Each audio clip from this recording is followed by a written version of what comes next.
gang, on screen you see the sketch note that I drafted to wrap up last week's discussion.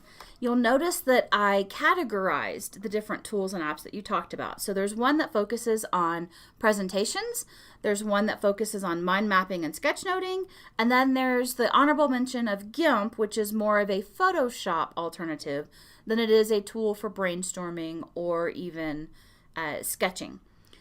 You could sketch in GIMP. That's not to say that you couldn't. It's just what its purpose typically entails. The other piece of my sketch note focuses on tips for brainstorming.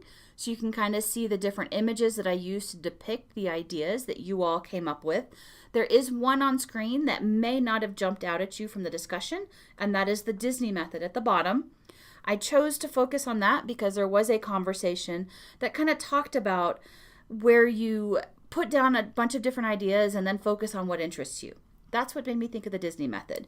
So I highly recommend you go look up the Disney method, check it out, take a look at what it entails, because I think you'll find that you might actually do some of that already. But then some cautions as well. With respect to social media signups, be very careful about electing to sign up with your Google, Twitter, or Facebook accounts. Most of us tend to focus on, will this app post as me, which is a very good consideration. But also think about what information you've just given access to. It could be your phone number. It could be your relationships to other individuals. What information have you saved on your profile that may not be publicly displayed, but is now available to a company because you clicked that button? Some food for thought to think about there. And then browser compatibility.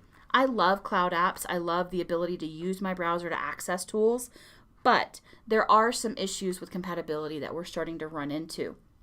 Maybe you work in an environment where they restrict how often updates are allowed to happen, or for one reason or another, they decide not to make updates.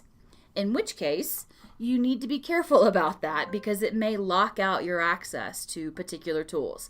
Not always a big deal, but something to keep in mind.